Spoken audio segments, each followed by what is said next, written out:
नमस्कार. मालिकेच्या पुढील काही भागांमध्ये आपल्याला खूपच जबरदस्त असा ट्विस्ट पाहायला मिळणार आहे.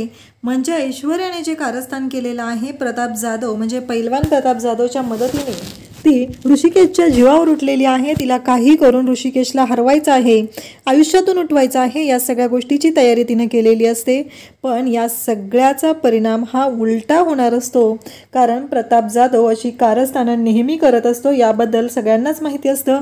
आणि प्रताप जाधवच्या विरोधात खेळणारा जर दुसरा प्रतिस्पर्धी पैलवान असतो त्याला जर का त्रास होऊ लागला की सगळ्यांच्या लक्षात येणार. ही गोष्ट त्याला माहितीच नसते आणि इव्हन सयाजीराव आणि ऐश्वर्या यांनाही माहिती नसते. त्यामुळं ते सगळेजण कसे अडकणार आहेत. त्याचबरोबर प्रताप जाधवची पैलवानकी रद्द होणार. तो कोणत्याही स्पर्धेमध्ये इथून पुढे भाग घेऊ शकणार नाही. त्याचबरोबर त्याला पूर्णपणे पैलवानकीपासून रिटायरमेंट घ्यावी लागणार. हे जेव्हा जाहीर होणार तेव्हा प्रताप जाधवने सयाजीरावच्या विरोधात जेव्हा साक्ष दिली जाणार आहे तेव्हा सयाजीरावची हकलपट्टी ही जेलमध्ये होणार आहे. कारण त्याने ऋषिकेशच्या जीवावर खेळलेला आहे. तो हाफ मर्डरच्या केसमध्ये जेलमध्ये जाणार आहे. त्याचबरोबर जानकी ऐश्वर्याचं थोबाड फोडणार आहे. कारण हे सगळं ऐश्वर्यानेच करायला लावलेलं आहे हे जानकीला माहिती आहे. प्रताप जाधवने जरी नाव सयाजीरावचं घेतलेलं असेल तरीही जानकी मात्र ऐश्वर्याची इतकी बेकार धुलाई करणारे, अगदी ताणून तिला मारणारे हे आपल्याला पाहायला मिळणार आहे. गावकऱ्यांचा सपोर्ट, त्याचबरोबर जानकीचं प्रेम, जानकीचा सपोर्ट, या सगळ्यामुळे ऋषिकेश ही कुस्तीची स्पर्धा कशा पद्धतीनं जिंकतो हे आपल्याला पाहायला मिळेल. त्यासाठी हा व्हिडिओ शेवटपर्यंत पहा. तर इकडे आता ऐश्वर्या आणि सयाजीरावने कारस्थान केलेलं आहे. प्रताप जाधव, साताऱ्याचा प्रताप जाधव हा आता ऋषिकेशच्या विरोधात आहे. त्याचा प्रतिस्पर्धी म्हणून जो फायनलचा सामना आहे तो उद्या होणार असतो. तेव्हा सयाजीराव इकडे ऐश्वर्याला सांगतो, काळजी करू नको. प्रताप जाधवची एक ट्रिक आहे. त्याच्या प्रतिस्पर्धीच्या डोळ्यामध्ये तो एक पावडर टाकतो आणि प्रतिस्पर्धीला उचलून आपटतो. आणि तो एकदा का पाठीवर पडला की त्याला काही उठायचं कळत नाही. कारण त्याच्या डोळ्यात ती पावडर गेलेली असते आणि त्याच्या डोळे अक्षरशः जाण्यापर्यंत तयारी असते. आणि त्यामुळं काही झालं तरी ऋषिकेश रणदिवे उद्या हारणारच आहे. हे सगळं जाहीर झालेलं असतं आणि हे त्या दोघांनीही ठरवलेलं असतं. तेव्हा मात्र ऐश्वर्या खुश होते. म्हणजे उद्या ह्या स्पर्धेमध्ये हारणार आहे तो ऋषिकेश रणदिवे असं तिला वाटत असतं. आणि खरंच ज्या पद्धतीने ऐश्वर्या आणि सयाजीरावने प्लॅन केलेला असतो त्याच पद्धतीने गोष्टी घडत असतात. आणि इतकी विचित्र अशी गोष्ट घडते तेव्हा मात्र इथे ऋषिकेशला कळायचंच बंद होतं. कारण ऋषिकेशने पहिला डाव तर खूपच जबरदस्त टाकलेला असतो, परंतु नंतर ऋषिकेशच्या डोळ्यात काहीतरी गेलेलं आहे. ऋषिकेशचे डोळे चुरचुरू लागलेले आहेत आणि तेव्हा ऋषिकेशला खूपच तिथे कळायचं बंद झालेलं आहे. सगळेजण मैदानात उतरलेले आहेत. ऋषिकेश अगदी हादरलेला आहे. त्याला कळत नाही की आपल्याला हे सगळं काय होऊ लागलेलं आहे. आणि ऋषिकेश डोळे चोळू लागलेला आहे. त्यानंतर मात्र सगळ्यांनाच कळायचं बंद होतं. इकडे जानकी, ऋषिकेश काय झालंय, तुम्हाला काय होतं ऋषिकेश, उठा. सगळे पंच तिथे येतात. त्याचबरोबर व्यासपीठावरील मंडळही तिथे येतात. सगळा गावकरी गोंधळ घालत असतात. ते म्हणत असतात, ऋषिकेश दादा एकच वादा. ऋषिकेश दादा घोषणा दिल्या जात असतात. ऋषिकेशला उठ म्हणलं जात असतं. पण ऋषिकेशच्या डोळ्यामध्ये गेलेल्या पावडरीमुळे त्याला काही सुचत नसतं. तो अगदी वेड्यासारखा करत असतो. त्याला सुधरत नसतं. त्याच्या पुढे कोण आहे हेही त्याला दिसत नसतं. त्याचे डोळे चोळत असतो तो. आणि तेव्हा मात्र इकडे आपल्याला पाहायला मिळतं की हे सगळं इतकं विचित्र पद्धतीनं घडलेलं असतं. आणि त्याच वेळी एक गोष्ट घडते ती म्हणजे काहीही झालं तरीही ऋषिकेश आणि जानकी समोर येते आणि ऋषिकेशला म्हणू लागते की काय झाले तुम्हाला ऋषिकेश. तर सगळे तिथं पंचमंडळी जमलेले असतात आणि सगळ्यांच्याच लक्षात येतं की काय प्रॉब्लेम झालेला आहे. कारण तो प्रताप जाधव आहे. त्याच्या विरोधात याच्या आधीही बऱ्याच वेळा कंप्लेंट झालेल्या असतात. प्रताप जाधव त्याच्या प्रतिस्पर्धीला हरवण्यासाठी तो प्रतिस्पर्धीच्या डोळ्यामध्ये पावडर टाकत असतो. आणि ह्या सगळ्या गोष्टी आता सगळ्यांनाच माहिती असतात. कारण हे फॉर्म्युले आता जुने झालेले असतात. प्रताप जाधवला जरी वाटत असलं की आता आपण ही चाल खेळलेलं आहे किंवा सयाजीरावला वाटत असलं तरीही तिथं असलेल्या पंचांच्या लक्षात आलेलं असतं हे सगळं काय झालेलं आहे. आणि त्याचवेळी आपल्याला पाहायला मिळतं की सगळेजण तिथे येतात आणि ऋषिकेश म्हणतो की माझ्या डोळ्यात काहीतरी टाकलेलं आहे, माझे डोळे चरचरू लागलेले आहेत, मला कळायचं बंद झालेलं आहे. आणि तेव्हा मात्र इकडे पंच म्हणतात की म्हणजे तुमच्या डोळ्यामध्ये विषारी पावडर टाकली गेलेली आहे. हे सगळ्यांच्या समोर तिथं जाहीर होतं. तेव्हा ऋषिकेशच्या डोळ्यात पावडर टाकलेली आहे, तर हा सामना इथेच थांबवण्यात यावा असं ठरलं जातं. परंतु ऋषिकेश म्हणतो की नाही. जानकी म्हणत असते की ऋषिकेश, तुमचा जीव महत्त्वाचा आहे, काही झालं तरी हा सामना इथेच थांबू द्या, आता आपल्याला लढायचं नाही.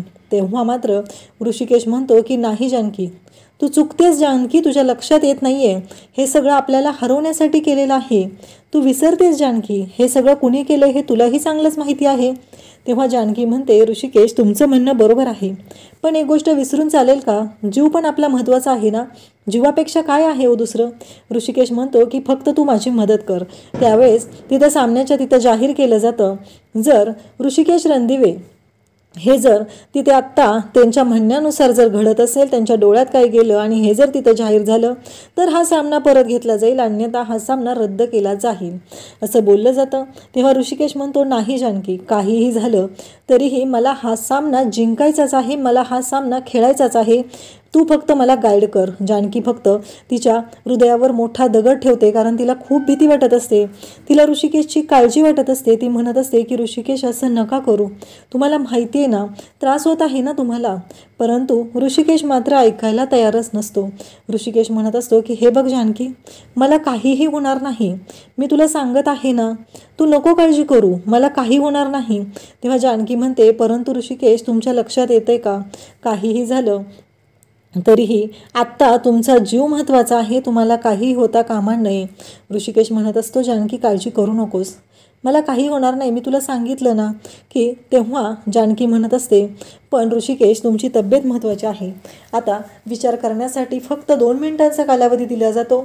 ऋषिकेश जानकीला समजवतो आणि ऋषिकेश म्हणू लागतो की ही आपली हार असेल, तू फक्त एक काम कर, तू मला गाईड करत राहा, तू ज्या पद्धतीने मला सांगशील त्या पद्धतीने मी हा सामना खेळत असेल आणि मी यामध्ये तुला जिंकून दाखवेल.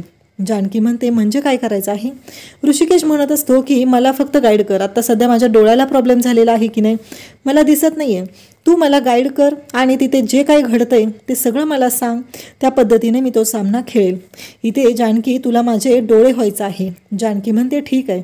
आणि जानकी ऋषिकेशचे डोळे होत असते, तिला तिथं जे काही दिसत आहे ते सगळं ती ऋषिकेशला सांगत असते. ऋषिकेशला ती गाईड करत असते. त्या पद्धतीने ऋषिकेश हा सामना खेळू लागतो. ऋषिकेश जानकी ज्या पद्धतीनं त्याला सांगत आहे, समजवत आहे, त्या पद्धतीने प्रत्येक डाव टाकत असतो. सुरुवातीला थोडा प्रॉब्लेम येतो, पण फायनली ऋषिकेश आता तो सामना पूर्णपणे जिंकण्याच्या तयारीत असतो. कारण काहीही झालं तरीही ऋषिकेशने हार मानलेली नसते. जानकी मात्र त्याला व्यवस्थित गाईड करत असते. जानकीच्या लक्षात आलेलं असतं की ऋषिकेशला नक्की कशा पद्धतीनं गायडन्स करणं गरजेचं आहे. याआधीची त्यांच्या दोघांमध्ये असलेले अंडरस्टँडिंग इथं ती महत्त्वाची ठरते आणि त्याचमुळं ऋषिकेश हा सामना जिंकतो. पण त्याच्या आधी ऐश्वर्या जानकीकडे आलेली असते आणि म्हणालेली असते शक्यच नाही तुझा नवरा जिंकणं, कारण काहीही झालं तरी मी त्याला जिंकू देणार नाही.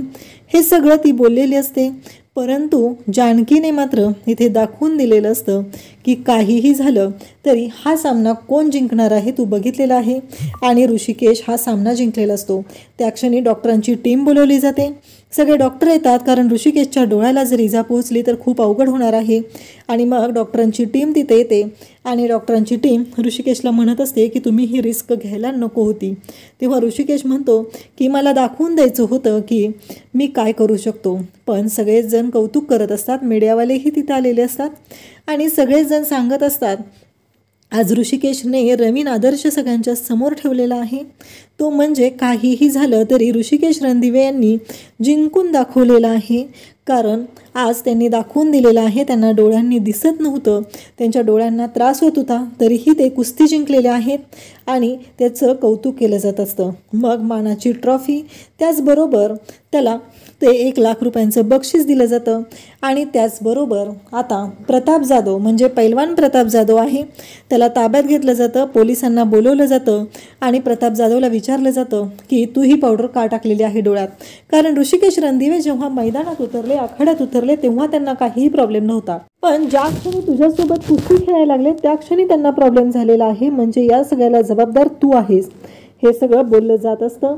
आणि तेव्हा त्याला ताब्यात घेतलं जातं. त्याचबरोबर इथून पुढच्या कोणत्याही कुस्तीमध्ये तू खेळू शकणार नाहीस, त्याचबरोबर तू पहिलवान म्हणून आता कुठेही वावरू शकणार नाही, ही धमकी त्याला दिली जाते. तेव्हा मात्र आता त्याच्यापुढे काही पर्याय राहत नाही. तो म्हणतो की मला हे सगळं करायला सांगितलेलं आहे. मग तुला हे सगळं कुणी करायला सांगितलं हा प्रश्न विचारला जातो. तेव्हा तो सांगतो की मला हे सगळं सयाजीराव विखे पाटील यांनी करायला सांगितलेलं आहे, त्यासाठी त्यांनी मला पैसेही ऑफर केले होते. आणि सयाजीरावचं नाव घेताच तिथे जानकीला इतका राग येतो, जानकी डायरेक्ट जाते आणि ऐश्वर्याच्या कानाखाली जाळ काढते. कारण हे सगळं करण्यामागं जानकीला माहिती असतं की ऐश्वर्या आहे, कारण सयाजीरावने जे केलेलं आहे ते ऐश्वर्याच्या सांगण्यावरूनच केलेलं आहे हे तिच्या लक्षात आलेलं असतं. ती सयाजीरावला मारू शकत नाही, पण तिथे जाऊन ऐश्वर्याला मारायला सुरुवात करते, अक्षरशः तिला उलटी पालटी करते आणि तिला मारत असते. आणि जानकी एवढं मारत असते तेव्हा ऐश्वर्याला मात्र कळायचं बंद झालेलं असतं. ऋषिकेश तिथे उभा असतो, डॉक्टरांनी त्याच्यावर ट्रीटमेंट केलेली असते, त्याच्या डोळ्यामध्ये ड्रॉप टाकलेले असतात. त्याचबरोबर त्याला डॉक्टरांनी खूप चांगल्या पद्धतीने उपचार दिलेले असतात आणि ऋषिकेशचे डोळे चुरचुरत असतात, ते बंद झालेले असतात. त्याचबरोबर पैलवान प्रताप जाधव याला एखाद्याच्या जीवाशी खेळलेला आहे यासाठी अटक केलेली असते. पंचमंडळी जमलेले असतात आणि आता सयाजीराव यांच्या बाबतीतला निर्णय घ्यायचा असतो. आणि जानकी त्याचबरोबर ऋषिकेश सर्वजण तिथं असतात, गावचे सरपंच तिथं असतात आणि सगळेजण म्हणत असतात की सयाजीराव तुमच्याकडून आम्हाला ही अपेक्षा नव्हती, तुम्ही अशा पद्धतीने वागाल, ऋषिकेशच्या जीवाशी खेळाल असं मला वाटलं नव्हतं, कारण तुमचं वैर आहे त्याच्याशी हे मला माहिती आहे, तुमची मुलगी त्या घरात दिलेली आहे, मागंही तुम्ही येऊन आमच्याशी अशाच बाबतीत बोलत होता, ऋषिकेशचं जगणं तुम्ही मुश्किल केलेलं आहे, हेही सगळ्या गावकऱ्यांना माहिती आहे. पण आज तुम्ही ज्या पद्धतीने ऋषिकेशशी वागलेला आहात ती पूर्णपणे चुकीची आहे, तुम्ही एखाद्याच्या जीवावर उठलेला आहात. त्याचबरोबर पोलिसांनाही तिथं बोलवलं जातं, सारंगही तिथं आलेला असतो. सारंगला ही गोष्ट पटलेली नसते, कारण ऐश्वर्याच्या डॅडांनी हे केलेलं आहे, याच्यावरून याच्या आधी घडलेल्या गोष्टी पण ऐश्वर्याचे डॅडा करू शकतात, ही गोष्ट सारंगच्या लक्षात आलेली असते. सारंग मात्र शांतच असतो. खरं तर सयाजीरावने सारंगला तिथं बोलवलेलं असतं आणि सांगायचा प्रयत्न केलेला असतो की हे सगळं जे काही घडलेलं आहे हे सगळं तुझ्या भावाने मुद्दाम केलेलं आहे, पण तिथे स्वतः सयाजीरावच तोंडावर पडलेला असतो. ऋषिकेशच्या मदतीला सगळा गाव तिथं आलेला असतो, सगळे गावकरी ऋषिकेशची बाजू घेत असतात.